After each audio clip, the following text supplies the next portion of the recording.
Imagine spending an hour with the world's greatest traders. Imagine learning from their experiences, their successes, and their failures.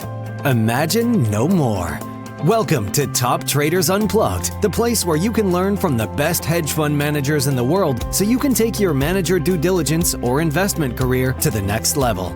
Before we begin today's conversation, remember to keep two things in mind. All the discussion we will have about investment performance is about the past, and past performance does not guarantee or even infer anything about future performance. Also understand that there's a significant risk of financial loss with all investment strategies, and you need to request and understand the specific risks from the investment manager about their product before you make investment decisions. Here's your host, veteran hedge fund manager, Niels Kaastrup Larsen. Welcome back to this week's edition of the Systematic Investor Series with Cem Karsan and I, Niels Kaastrup Larsen, where each week we take the pulse of the global market through the lens of a rules-based investor. Cem, it is wonderful to be back with you this week. I can't believe we're in August already. How are you doing, and how's the summer been in Chicago? Have you had any time to watch the Olympics, or are you saving it up for some live action maybe? Yeah, it's been a good summer, and right as it's heating up, of course, this seems to always happen. When I go out of town, the world blows up. So, actually heading out to see the Olympics live for several days, and then off to the motherland for a bit with family. So, but yes, this August is going to probably be more interesting than most. Yeah, actually, I think there is a history a little bit of August throwing in a few surprises. There were always some debt ceiling debates and risk of default in the US, which never comes for sure. to pass, August kind of can front run September sometimes, and I think that's what's happening here. Yeah. Okay. Cool. Well, we have a really good lineup of topics, not because all of them are positive, but because the world really is kind of blowing up as we speak, and we'll be tackling those. We have a couple of questions we'll be dealing with. But as you always know, I'd love to hear kind of what's been on your radar just the last few weeks, not related to all the topics we're talking about. It could be something completely outside of that, just something you find maybe interesting, something we don't talk much about, or whatever. Yeah, I mean, I think we do talk about this a decent amount, but I don't think the rest of the world does. And I think this rotation and what's happening under the surface is incredibly interesting from a market structure perspective in particular. So that's something I definitely am excited to dive into. The other thing is the election's gotten really interesting here in the U.S. Like, things are really changing quickly, and it's a short timeline. So, buckle up. It's going to be a pretty wild several months, I think. Yeah, and I agree with you on all of that. For myself, actually, the last week or so obviously has been incredibly dramatic in so many ways, especially, of course, what's happening in the Middle East. It's very troublesome to hear how it continues to escalate. And, I do worry about more countries like Iran being drawn much deeper into this war. And I kind of still think, even though there has been some pretty interesting action the last few weeks in the markets, I still wonder whether we are seeing still way too calm a reaction in the financial markets to what's really going on. And then on the flip side, a little bit of a positive sign yesterday, of course, when a few countries came together and made a big exchange of hostages, bringing them back. So at least it was nice to see that they can agree on a few things, even though we're kind of at each other's throat in so many other ways. But I do have a little bit of surprise question for you, Jim. And it's completely unfair to do it, but I did the same with Mark last week, and it was kind of funny because you mentioned you're going to the Olympics, and I'm curious to know if volatility trading was an Olympic sport. Which sport would you say it is? And after you tell me what your guess is, and you can also say I have no idea. That's fine. Because I did go and ask ChatGPT, and so I will give you an answer, at least from that side. What if it was an Olympic sport? What Yes. would I be doing? Is that the question? No, so I'll give you a little bit of background. So last week I asked Mark if trend following was an Olympic sport, what would it be? And he said long distance running, and that's kind of pretty good because ChatGPT came back and said, yeah, it's like a marathon, and it came up with all these reasons why it kind of fits into that mold. And then I said, well, it could be interesting to ask if volatility trading, would be a sport. What would it be? So I wonder if you think there is any analogy that you can point at where you say, yeah. Well, it'd have to be something, incredibly convex and with a lot of, for potential energy in it. If it was the Winter Olympics, it'd be like the giant slalom or something. If it was the, Summer Olympics, let's see, what would it be? It'd be some type of like skateboarding event or something where it's like very, high flying, lots of risk, can go any number of ways, can be incredibly beautiful and clean if done right, but can also be catastrophic if done poorly. Okay, cool. So here's what ChatGPT said. It said that if long volatility or volatility trading were an Olympic sport, it would be likely akin to fencing. And here's why. Precision and timing, agility and quick reactions, defense, risk and defense, strategic thinking, focus, and discipline. Essentially, the qualities that make a successful fencer, precision, agility, quick reactions, risk management, strategic thinking, and discipline, are also crucial for successful long volatility and volatility trading in financial markets. I think that's a great answer. I think that the point of view there, though, is from the participant, like a volatility trader would be a fencer. I think that's a good analogy in that regard. I think it did well on good. Both, actually. Both strategies came back we should get ChatGPT on the podcast. Maybe we will. I think there's a new release out there where you can just speak to it and it'll reply. But we should definitely try that. I do think, though, people prefer to hear your voice, Jim. So anyways. Now, quick trend following update. Since it is very early in August, it's only the 2nd of August, I will talk about July as a whole instead of just what's happened in the last few days. July turned out to really be a month in 3 acts. We had Act 1, which was very strong start for trend followers, making up a lot of the ground in terms of performance during the first 10 days of the month. And that really, changed as economic data and narratives dramatically shifted, leading to this big rotation that we're going to talk about later. And so a lot of the trends that had started out in July really took a big turn. Then we had Act 2, and that lasted roughly from the 10th of July to the 25th, and that was super challenging with large correction across most markets, in particular US, Japanese equities, energies, although they had been trading lower for a few weeks, metals, grains, they all changed direction, as did the currencies.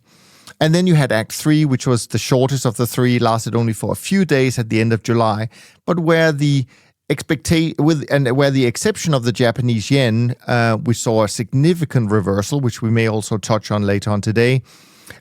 We actually did see some of the longer-term trends resume, and that provided a strong finish, at least for trend followers, but not enough to bring it into positive territory. To say the least, it was quite a roller coaster month, frankly. My own trend barometer finished the month at 48, so that does suggest kind of a neutral, flat, plus minus a couple of % month for the industry. The initial numbers we see right now is that the Beta 50 index finished at down 1.58%, up 5.36% for the year. SocGen CTA index down 2.36% for July, up 4.73% for the year. SocGen Trend down 2.46% and still up 6% for the year. And the SocGen Traders short-term traders index down 1% and flat for the year. In the traditional world, MSCI World was up 1.7% in July, up 12.7% for the year. The World Government Bond Index was up 1.78%, so clearly benefited from this shift in narratives, and the S&P Total Return, 500 Total Return Index, up about 1.25%, up 16.7% so far this year.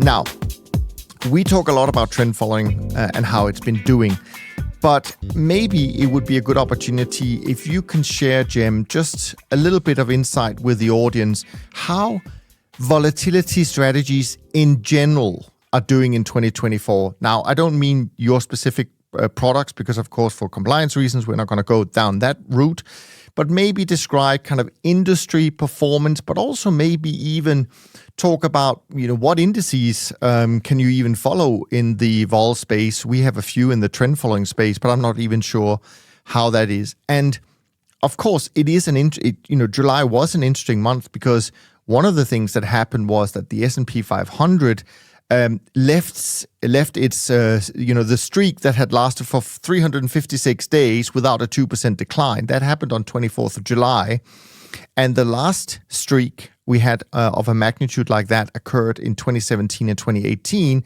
leading into Volmageddon, when the streak was 351 days. So, not trying to scare anyone here, but curious to know how your world so far is dealing with this weird year. Yeah, so it's not as weird as it may seem to the outside observer. This is kind of how vol markets work these days. There's so much reflexivity to the system that when vol is offered and well supplied, we get these periods of immense unconscionable, like unimaginable placidity at the index level, right? And we've been talking about this for some time. That this summer we went in, we said, look, while this is offered, it's going to be very, very well supplied. And for sure enough, for 2 months, we just saw literally paint dry. We did not see a single decline of greater than 50 basis points. 50 basis points. Look what the market's doing today. I mean, the whole for 2 months. That was a function of vol supply in the markets. Now, the other side of that coin is that, much like in Volmageddon, right, when we came out of 2017, which the whole year we didn't have a decline greater than 3%, lowest realized volatility in history in 2017 for an entire year.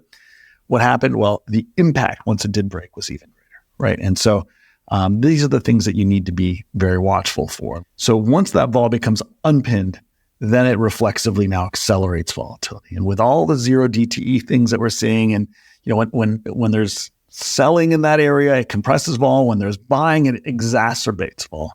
And so it really is a tail that just flips around much greater than it used to, right? So the vol of vol can really be dramatic.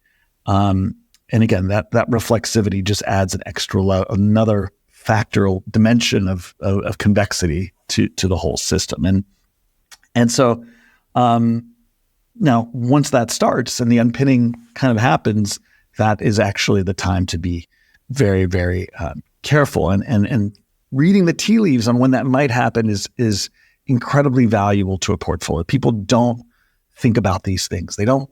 These things seem like so minute, unimportant things, but the strength and positioning in that vol supply, especially as we go out in time, right, is so critical to the system. And that's part of what we started talking about here on expiration, August expiration, when that window kind of opened. We had some bad news. The positioning was weak in September, October, November in terms of vol supply. And if you saw that there, you saw the potential risk, and the tinderbox was really packed. And so all it took was a little unpinning, and now, oh no, we don't have that vol supply. So it's been it all fits into what you would kind of broadly expect if you're in the vol market, if you see what's going on under the hood, the dispersion, the vol pinning, the unpinning now. But for those that aren't in the vol complex, there's a lot of, this seems odd or strange. So accordingly, for practitioners of long vol who know what they're doing and kind of see that performance has been good. Obviously, long vol has not done well into a 20% rally in the market, but there have been many ways to offset the costs and the burn in preparation, not to mention improve with the timing of when to lever up and when to lever down. And though that real alpha, right, from being a participant in the vol space, that really understands that can really pay off. So, again, there's wide performance in long vol strategies. If you're just out there buying puts the whole year, you're down way more than you are making in these last couple of days. But if you are able to manage both the timing element, as we focus on, as well as, look at the relative value opportunities, both in dispersion, cross-index, even within each index. There's really a lot of opportunity under the hood to capitalize. And I think that's, there is a wide, again, no pun intended, dispersion of performance. And that's because there's a lot of different ways to capitalize. But yeah, vol is central. I think that's the thing that people have to understand. These vol markets are central to the broad market performance. And it is not an asset class, as people like to call it. It is really the underlying distribution across all asset classes. And so it's critical to really understand the dynamics at play there. And I think that's it's been a very interesting year for people in that space, and there's been lots of opportunity. No, that's great, and we're so grateful for having you to explain all of this. I did a little bit of research into our conversation today because I did want to try and see if I could find an index of vol that, like a benchmark that I could find. The only one I found was something called the Barclay Hedge Volatility Trading Index, which, as far as I understand, comprises of 23 funds, and that was up about 3% at the end of June. I have not seen any July numbers. Is that an index that you follow? Do you have better suggestions to where people should keep an eye on it? I tend to like the SIBO's indexes, vol indexes. They have a whole host. They're more specific than just a broad vol manager, right? Because you have dispersion trading, you have short vol, you have long vol, you have, if you lump everybody into vol, what does that really mean? And the SIBO really does, a relatively good job of saying, okay, here's a buy right index, here's an emerging market buy right put right index, financial select sector, half buy right, technology. They go through each subsector, and I really like, I think that's about as good a more specialized, focused approach. Sounds a bit nerdy for me, but there we are. I'm not a vol trader, so. Well, yeah. Vol trading, I think, is by definition nerdy. If we're calling fencing there we are, the Olympic sport. There you go. At least it didn't say chess play or something like that. Exactly. There we are. Okay, cool. All right, so we have a couple of questions. Let's tackle them right now. Zach wrote in a question where he had been listening to the episode 301. Where the question came up about systematic buying of put options as a tail risk strategy. He writes, like Steve, I recently read Chaos King by Scott Patterson and Safe Haven by Mark Spitzelnager. These two books got me thinking about how someone might use a systematic trading system to purchase and sell put options. I'm currently reading The Second Leg Down by Harry, which obviously Harry is well known to the podcast, and lean more to learn more about options and different available strategies. Do you have a few words just on sort of the systematic part of that and why it may be a good idea or a bad idea? So, look, over the long run, insurance options are an insurance contract. If you blindly just go buy the same put every day for 50 years over the long run, you will lose money. But you will... the argument for doing it in just a basic systematic way would be the benefit of geometric returns, right? And what do we mean by that? Well, when the market's down and you make convexly and you make a bunch of money, it's counter correlated to everything else, and so you can monetize it and put that money to work in the market. And so if you use rebalancing logic with this, then all of a sudden that negative performance then all of a sudden makes sense for a portfolio approach, right? Now that said, systematic put buying there are better ways to do it than just going and buying a put every week or every month. As I mentioned, everybody has a different, a way of approaching it. Our focus, and the edge that I think is most valuable is understanding positioning in the market and using that as a timing mechanism and a sizing mechanism to leverage on and leverage off and to find the right part of the distribution where there's the most risk. That paired with just a broad relative value, looking at what's cheap and what's expensive on a relative value basis. So I think using those two tools can provide you enough edge to offset the expense and not just offset the expense, but then still get that massive convexity and get those geometric returns. And that is something that people really, again, your average investor is used to looking at each investment on its own. And if you look at a vol investment, tremendous volatility to it. Returns are not incredibly high, but they dramatically help your geometric returns and are one of the most important things to a portfolio broadly in order to outperform on a risk-adjusted basis over the long run. So it's something that people need to dive more into. And again, times like this week, all of a sudden people get interested, but it's unfortunate that people don't make it a more systematic part of their portfolio. So I strongly recommend it being a systematic part of the portfolio, but there are ways to optimally get performance. But just like anything I say, the big caveat, the last thing I'll say here is you hire a cardiologist for a heart surgery. You hire a lawyer to defend you in court. You don't try and do these things. Everybody thinks they can be an expert in everything financial markets related. It takes deep expertise and it takes time to get those tools. So I think there's also an argument to be made that you should look into hiring professionals. Couldn't agree more. Great stuff. Now, there's also a short question from Rick. Rick sent over a few questions, but I don't think that we could answer many of them. So I've kind of just stuck with one of them, which again, we probably can't say much about, but it is actually a topic that we have touched on at least a little while ago in some of our conversations, in particular with Dave Dredge. And I suggest Rick might want to go back and revisit the last conversation we had with Dave in the beginning of this year. But anyways, Rick wrote in, with all the talk about US dollar and rates, does anyone have a view on how a possible unwind of the dollar-yen carry trade could impact markets? Do you know the size of this? And of course, this has been a week where there's definitely been some change in the dollar-yen carry trade. So, and I know this is not any of our speciality, but do you have any thoughts on how this might impact the financial system? Because we know obviously it's been used as a major funding trade. We should get David Dredge back on here. It's been a while, and especially now given everything's going on. Yeah. But that said, and I won't dive too much into this. This is not our core deep expertise, but clearly we watch these things. Carry trades, by definition, are convex when they break.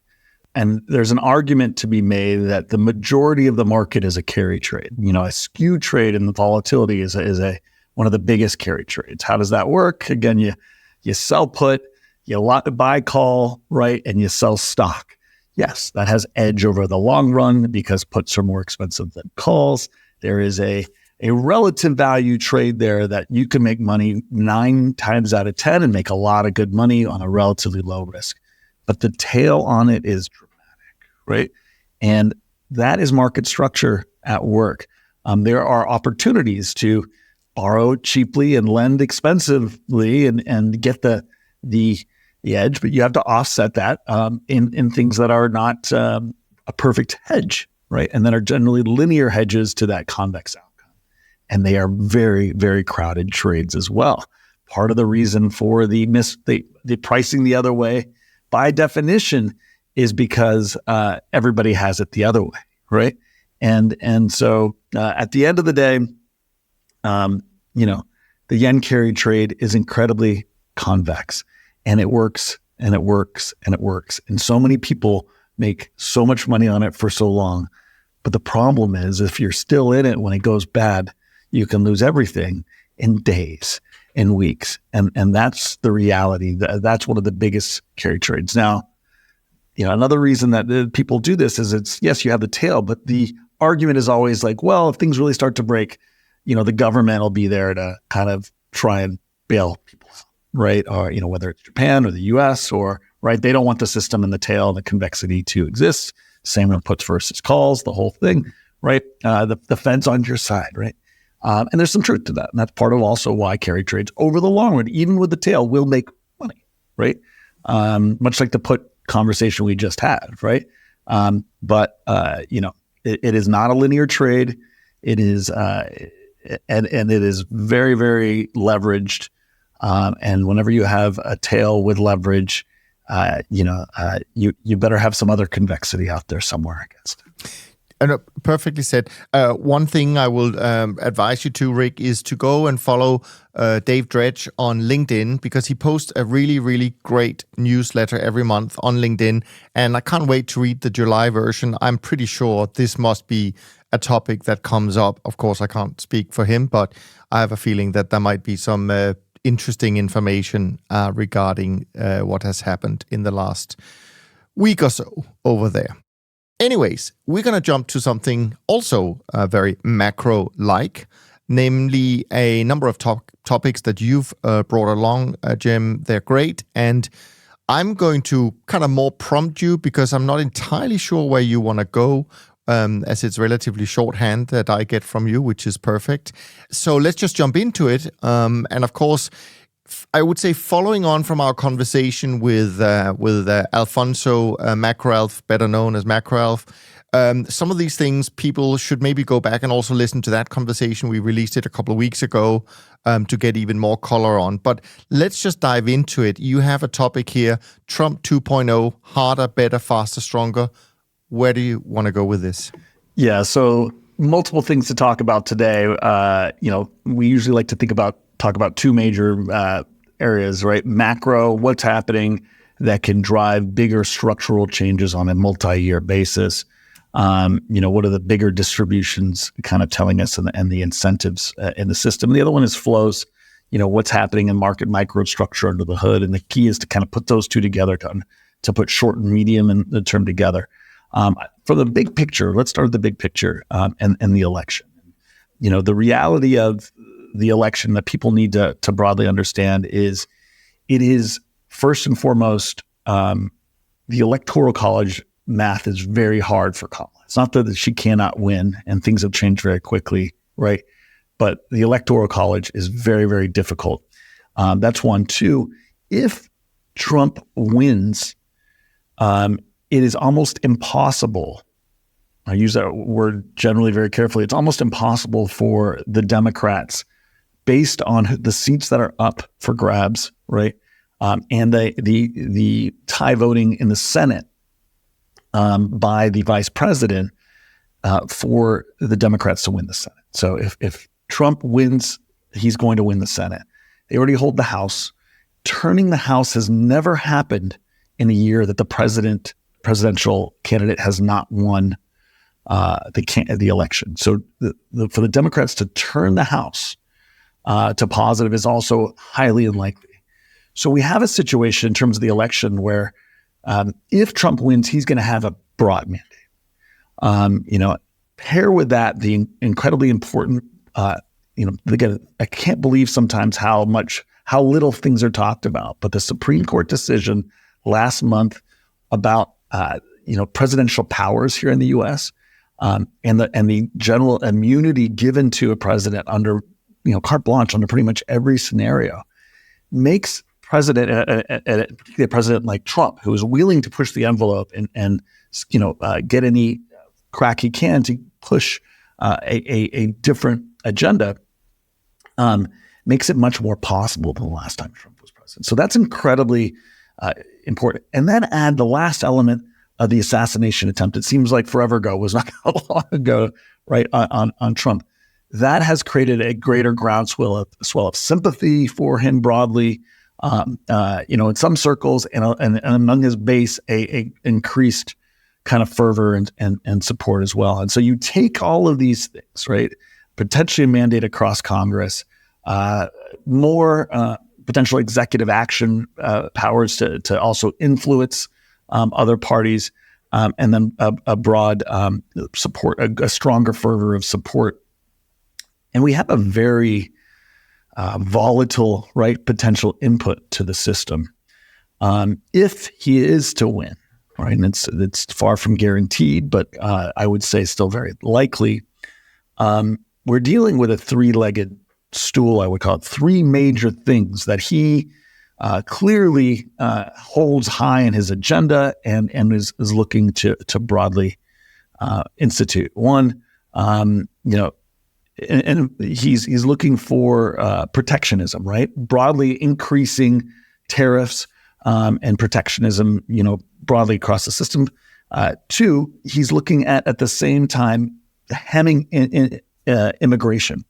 The big release valve on this whole system in terms of inflation in the U.S. has been twofold. One, it's the ability to manage the dollar and export inflation here in the U.S. But two, it's been the ability to bring immigration to the U.S., open borders, and allow that to release some of the pressure on labor. That has played an enormous role here in the United States. And closing the border, we believe, will dramatically accelerate labor inflation here. Lastly, the third part of that stool is Federal Reserve activism. A hallmark of the Trump administration is to try and influence Federal Reserve policy and bring the power of the Federal Reserve under his own dominion.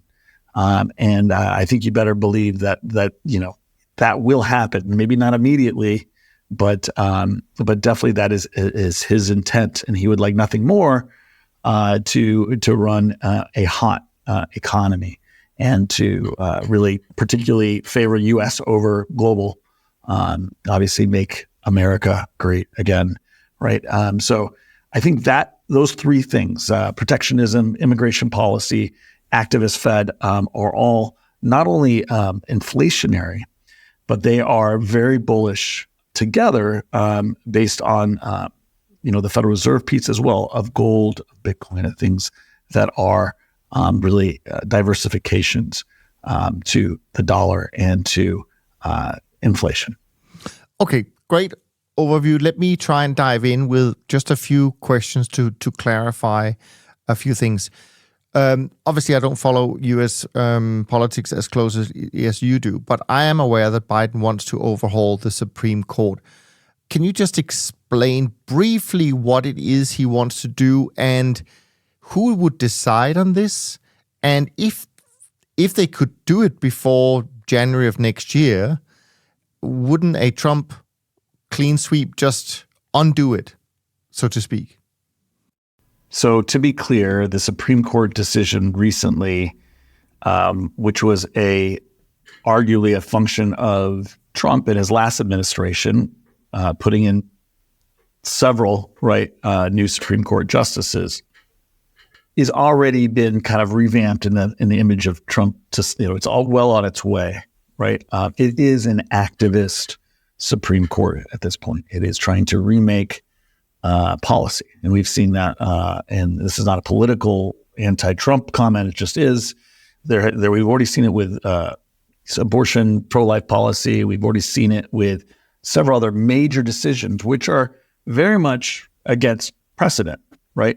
And so that's already well on its way. Now, this is a hallmark of, strong dictator kind types that Trump himself would say he aspires to kind of be.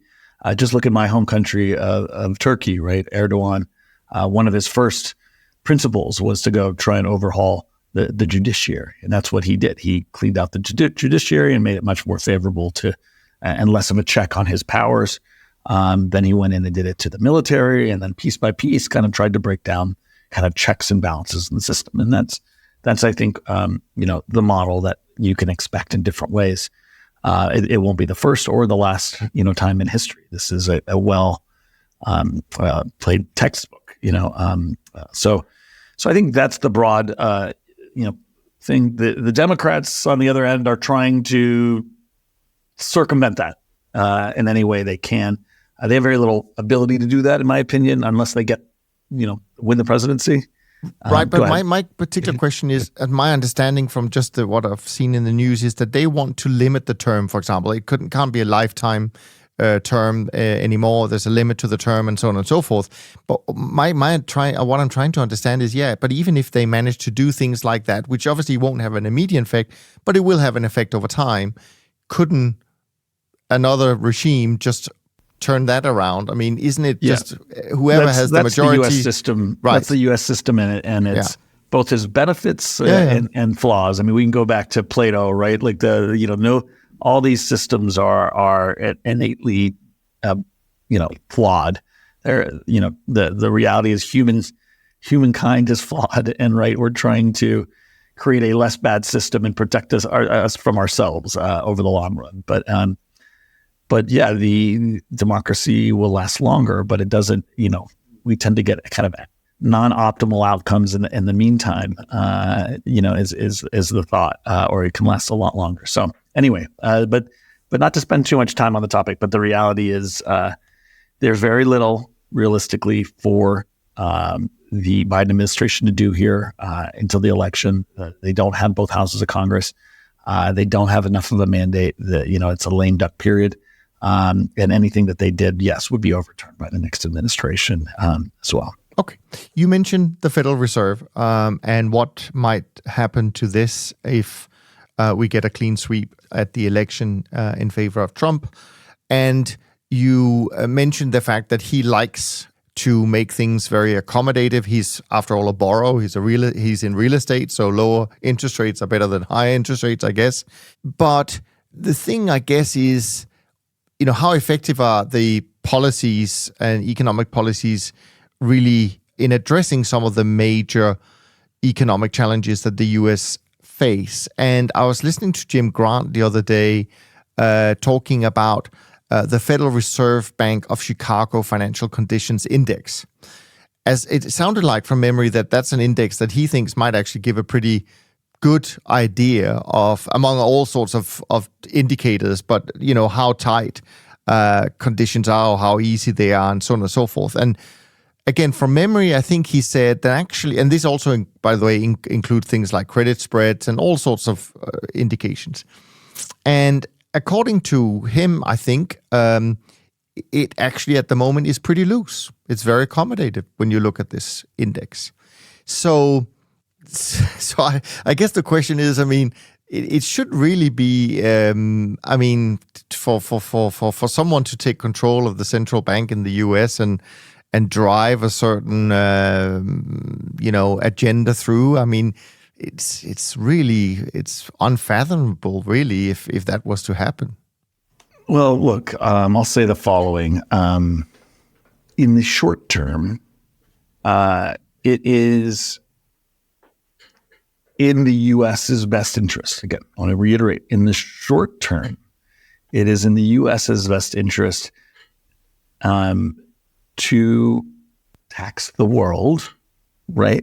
And use its power for better outcomes for itself relative to the rest of the world.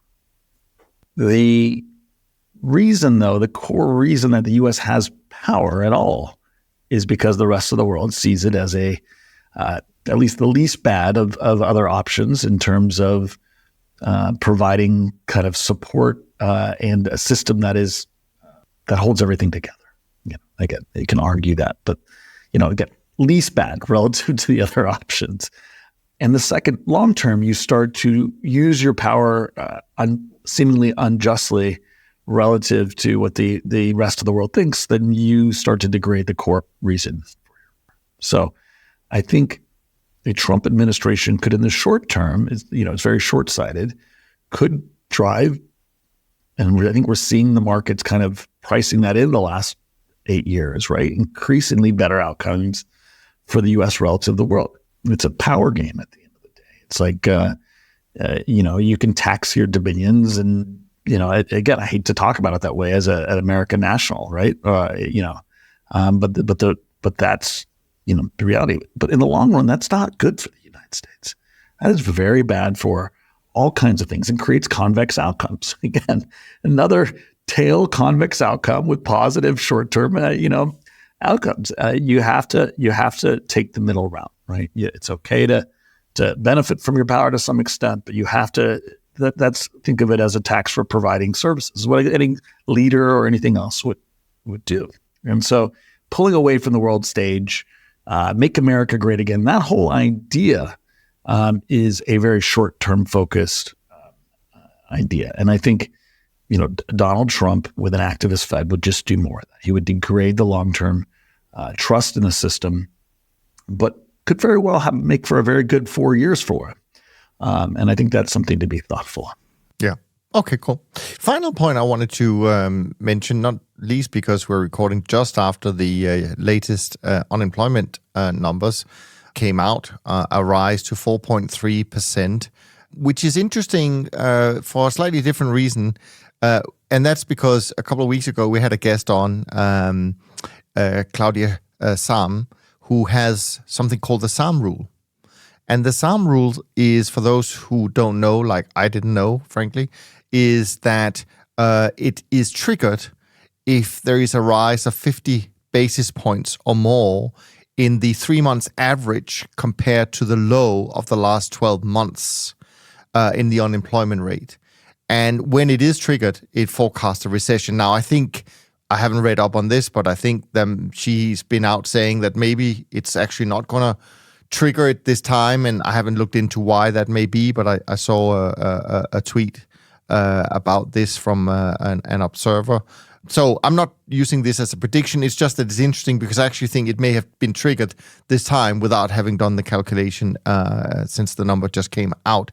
So there may be different signs that the U.S. economy is slowing down. And of course, we've seen expectations of rate cuts change dramatically in the last hour or so to about 100 basis points now before the end of the year. So that number has really swung around a few times already this year.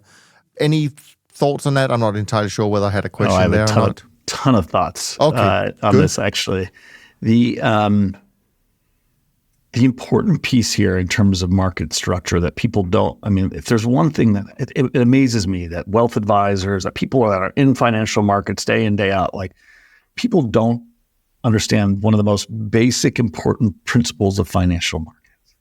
And that markets, by definition, are providing liquidity to the whole system. So they are this wealth effect, which people call it, which I cannot emphasize this enough, is way bigger and way more important to the outcomes of the macro picture than more or less anything other than the Federal Reserve. Even the Federal Reserve, I would say it's 50-50. The markets themselves, and I'm not talking the bond market, even like just broad equity markets, right?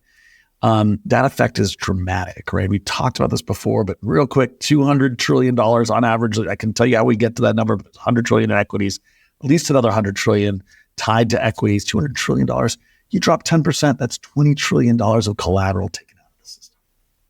And what did Powell say at this last meeting? People were like, that was a really kind of, if-then kind of commentary. Like, his commentary was just if-then. He didn't say he's like, we're not going to say we're data dependent. If the market does something weird, then we will act, right? Why is that? It's because the whole thing is, reflexive to the market itself. The whole policy engine is a focus of offsetting and trying to manage the market. The whole thing, because it is managing money supply. And $20 trillion of change in money supply necessitates a move by the Federal Reserve. And everybody says, well, come on, the market's not managing the Fed's not managing the market, but they're managing money supply, right? So I think I cannot emphasize that enough. People do not understand the size and scale and importance of that. And again, I hate the word wealth effect, but people at least know what I'm talking about. So I think that is critical. And sure enough, guess what? Fed came out. They didn't proactively get ahead of the curve with things. Now the market's down. Guess what? Those numbers are all going to start coming out. And we saw that in December, right? We saw the opposite in December. In December, they said, okay, we're going to cut. We're going to do 6 cuts. The market repriced. Market went up 20%. And guess what? Economic outcomes were way better than people expected. Well, okay. Now what happens when the opposite happens, right? Now we're into a completely a rotation. So there is a reflexive nature to markets, and it's so critical, especially given how much leverage there is in the system. The whole system, banking, by definition, is leverage. Money, I think it's like 95% of money are loans. They're leverage. And so you have to understand that the collateral that underpins all those loans, when that changes, the leverage effect is dramatic, right? And so I think that's the most critical thing to understand, and why the Fed was so like, oh, we'll see, we're not sure, but let's see what happens. And all of a sudden now, by the way, we're going to get Jackson Hole in not too long, right? I'm guessing that tone's going to change pretty dramatically if markets are still down here. Okay. And we've seen situations where the Fed has to go from, hey, we're cutting 25 basis points, think late 2018, to, to the exact opposite, right? Or vice versa. So the Fed has to be very nimble and quick to react as a function of market action. I think the other important thing to now, this is a bit different point, but I think is very important. Another thought bubble that's very critical is I don't think people understand that interest rates as they move are not always the same, right? If they go up 50 basis points versus down 50 basis points, it's not a linear effect always on economic outcomes. So we've raised interest rates, right, 5.5%. Oddly, that didn't seem to have a big effect. Well, part of that's the lag we've talked about, because everybody had already locked in interest rates, right? What that means is that actually taking that there has had a very slow negative effect, because it's meant people who want to go buy homes, who had already bought homes, are now unable to, and that kind of sequesters demand, right? But if you kind of sequester that demand and increase that demand and it builds up because now it's been some time, the good news for the Fed is there's more asymmetry now to lowering interest rates. If you lower interest rates 100 basis points in this environment, especially given that we're running a demand push economy and we're pushing money into people, millennials and those who are looking to build homes or to buy homes, you're going to release economic engine to offset these things. And it's going to be bigger than it normally is. And I think that's this thing that now ties into this inflationary vein we've been talking about. We ran a really demand push economy in the 70s. And people kind of scratch their head and say, well, why did inflation keep coming back? We got these recessions. And sure enough, when we got a recession, inflation came down, right? But almost instantaneous to the move into lowering interest rates and the Fed funds rate in those periods, inflation spiked back. That's very different than other periods. And the reason is because when you're running a demand push economy, you're packing in potential demand. And the second you lower interest rates, now you release that demand and it can really accelerate demand. And that's why I've been pushing on, we're really in this stagflation environment. The inputs to the system are very different. We're not pushing money to corporations. We're pushing money to individuals going forward. And if we don't offset that with cyclical measures, at some point, those cyclical measures have to come back down. And when they do, then you just release all this demand that's been building in terms of goods demand, housing demand, et cetera. So the Fed does have a more powerful interest rate tool than it has in the past in terms of being able to support demand. But what it can't really do well is manage inflation in the context of that. And that's the big problem here in the long run. And I think also one thing just to mention from my memory, and I'm sure I haven't studied it nearly as much as you have, but back in that period, 60s, early 70s, and so on and so forth, where we had these three shocks to inflation and obviously interest rates accordingly, kind of the joker in all of this that we don't control, but where I can see the same thing could potentially happen, and that really makes things difficult. That is, of course, we had, as far as I recall, 3 energy shocks happening more or less at the same time. And we have a situation right now where the Middle East is blowing up. And so who's not to say that something similar could happen and Federal Reserve can do nothing about it?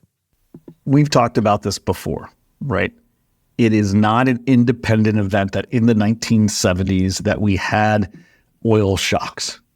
Again, people look at the 70s, they say, well, 3 things drove the inflation: fiscal policy, Great Society program. We had a war in Vietnam. And lastly, oil shocks.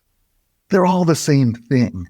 The oil shocks, the geopolitical conflict are a function of protectionism and going from a cooperative business-first environment, sending money to corporations, to pulling it to our people and saying, hey, we are taking care of ourselves. America first. Well, guess what? That leads to global conflict. That leads to oil shocks. That leads to more fiscal policy, which means more inflation from fiscal. So yes, we are likely to continue to get more oil shocks. We've talked about that now for a year. So if people are surprised, you're missing the big picture. The big picture is we are going to see more conflict. We are going to see more people taking whatever sources of power they have, whether it's oil or copper or anything else, right, and trying to control the price and control the supply for their own benefit. So between those two elements, this is a big supporting factor for commodities. Yeah. And luckily, we're actually in the process, you and I, of locking in one of our favorite commodity guests to join us when you're back from your travels in early September. So that's going to be a fascinating conversation to hear his thoughts about this. And speaking about the wealth effect, by the way, I don't know if you'd noticed, but actually the topics in Japan after what's happened in the last week or so actually is in the midst of a 2-day decline that is the biggest since 2011, the tsunami in 2011. So talk about a wealth effect on Japanese equity investors. And of course, at the same time, we're seeing a flight to safety into bonds and treasuries. Yeah, I mean, interestingly, the Japanese have been on this road a lot longer than we have.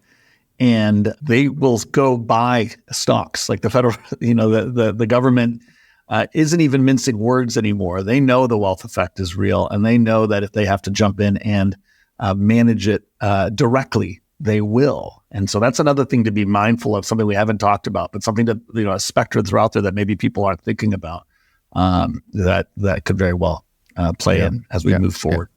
We're going to jump in the last few minutes we have together. We're going to jump over to flows. But before that, I mean, you and I have just touched kind of scratched the surface in terms of what's been going on.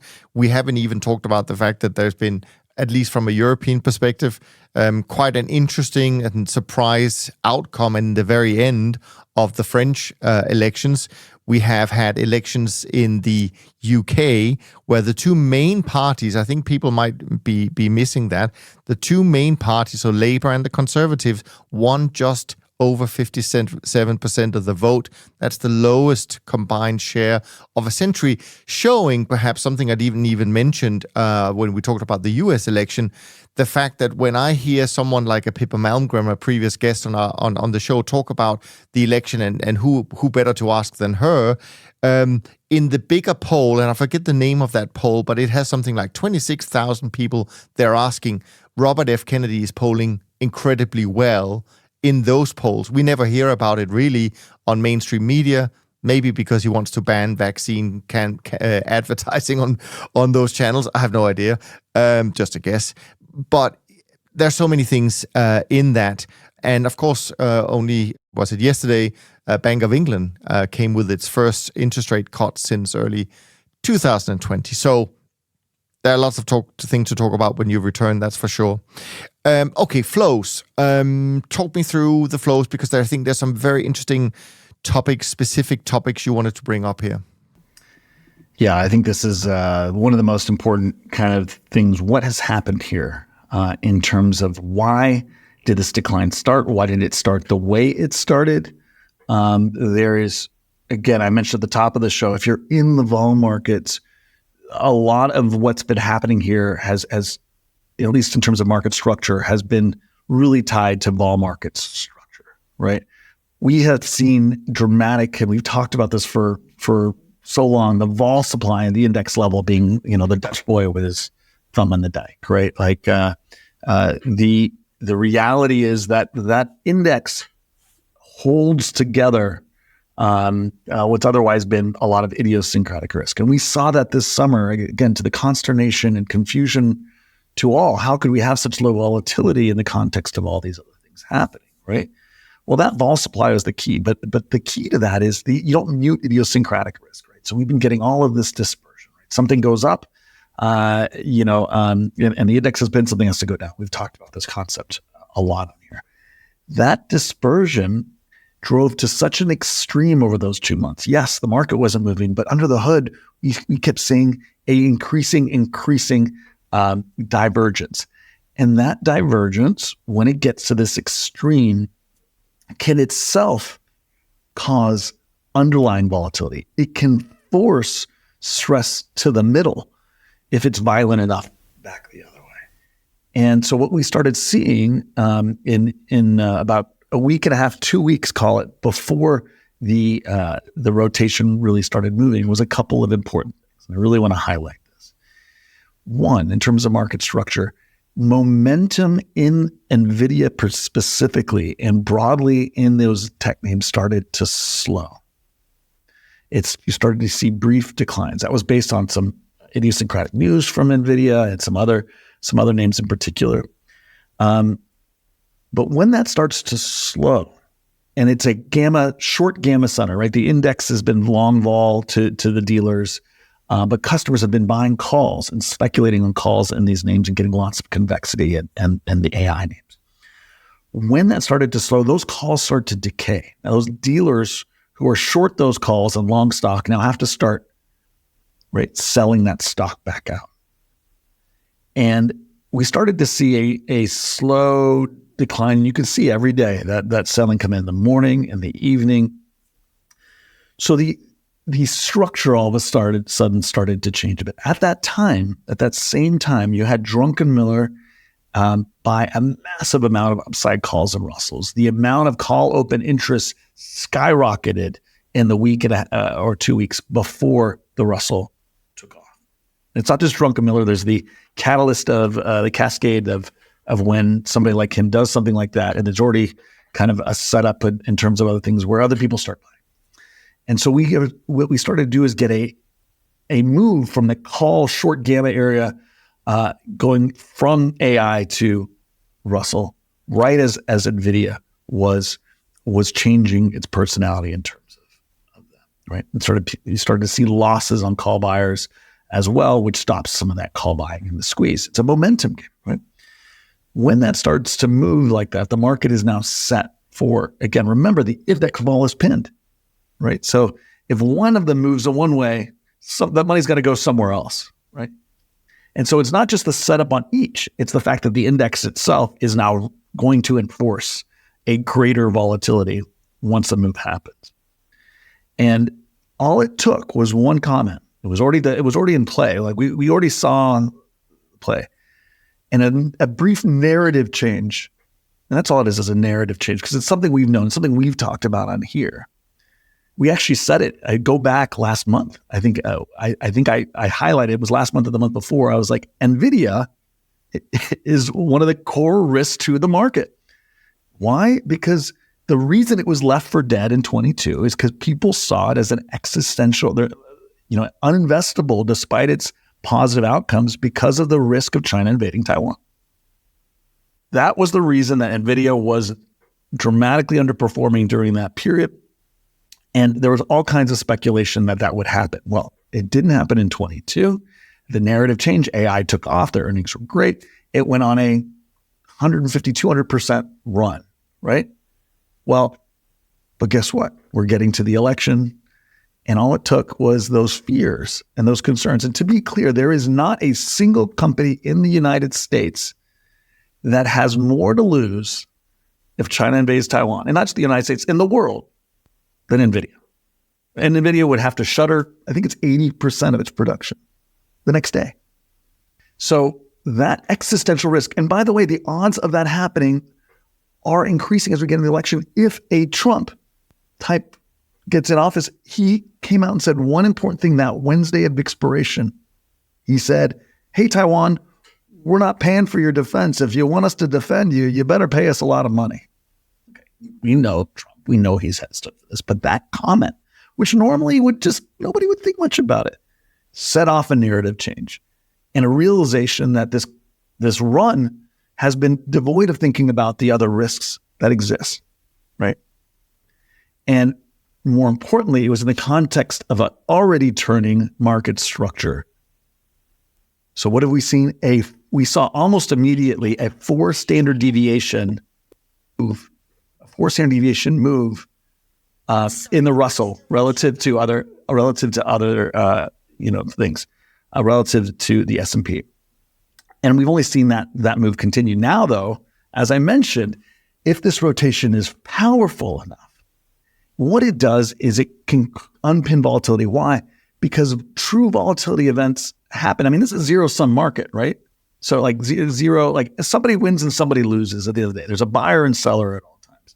What creates volatility and stress is when risk gets concentrated and leveraged into a part of the system. And sure enough, when you get a massive rotation and then you're taking these big winners and all of a sudden you're reversing them, that dramatically increases the probability of the concentration of risk being in a few hands that can get really hurt. And now you have entities that are having major losses and major problems, and that causes stress in the system. And that's what we're starting to see now. And so we've been very vocal for almost 3 weeks now, that if you're, A, you better be hedged going into this as this starts to happen. But B, because of set volatility supply being very poor because it's a quarterly expiration, and there's a Fed meeting there's a lot of uncertainty. 2, because you have an election which is increasingly more volatile and uncertain, and a November election ball, which historically has been very high and is high again. And then next year with a new president with all kinds of risks and other volatilities. That the vol supply, which has been very strong here, is fragile. It's fragile.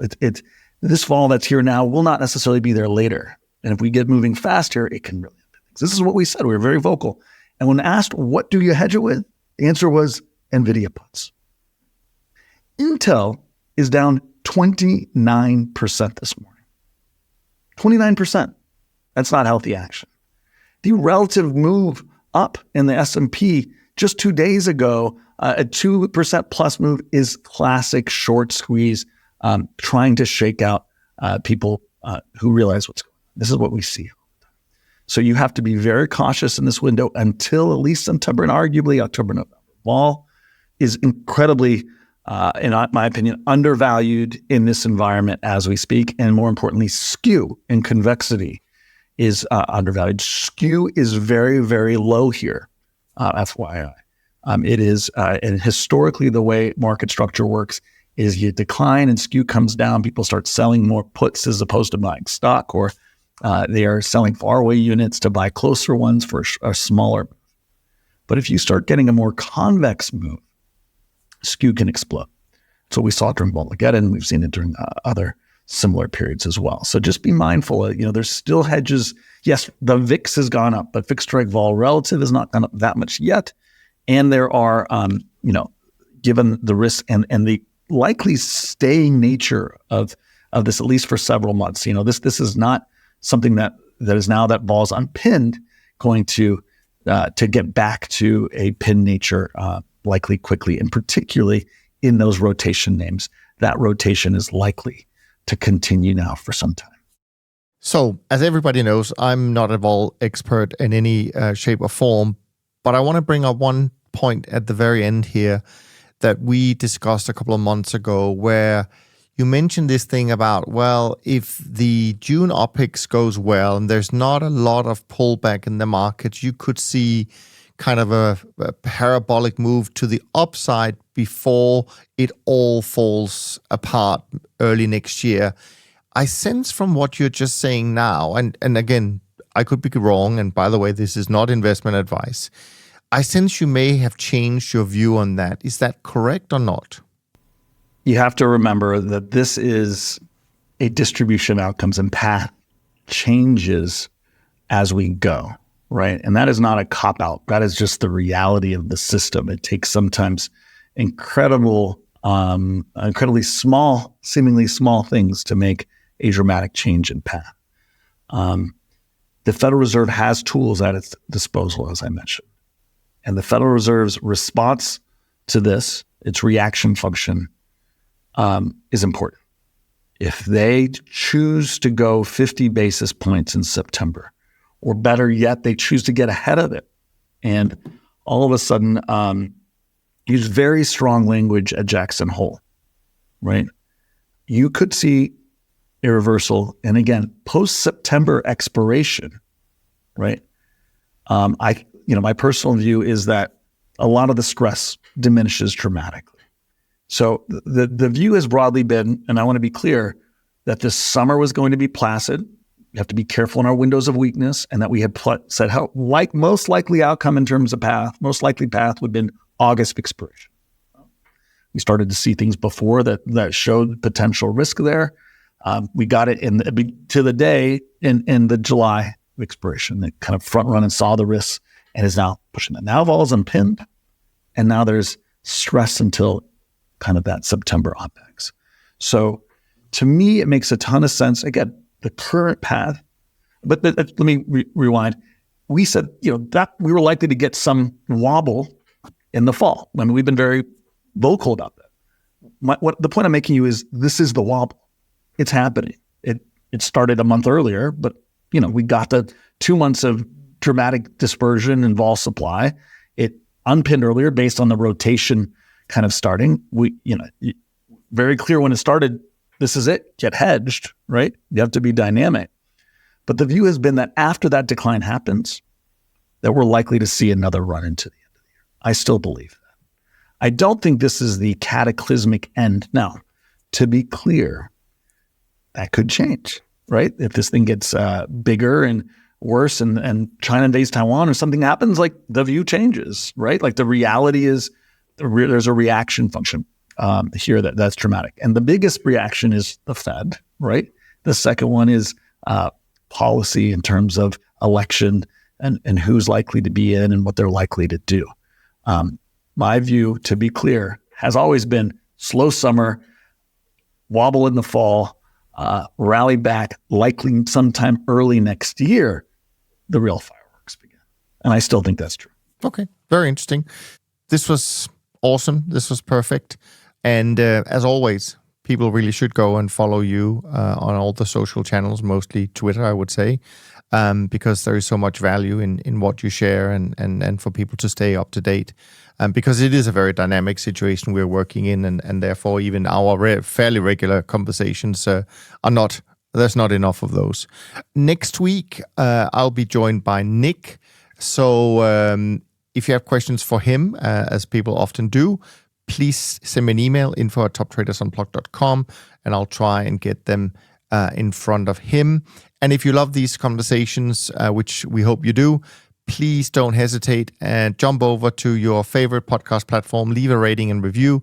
It really does help. And by the way, one of your the conversation we had with Macro Alf, by the way, I did see on social that people called it the most important macro conversation they had heard, which of course we're incredibly grateful for those comments. So by all means, share those as well. From Cem and me, thank you ever so much for listening. We look forward to being back with you next week. And until next time, take care of yourself and take care of each other. Thanks for listening to Top Traders Unplugged. If you feel you learned something of value from today's episode, the best way to stay updated is to go on over to iTunes and subscribe to the show so that you'll be sure to get all the new episodes as they're released. We have some amazing guests lined up for you, and to ensure our show continues to grow, please leave us an honest rating and review in iTunes. It only takes a minute, and it's the best way to show us you love the podcast. We'll see you next time on Top Traders Unplugged.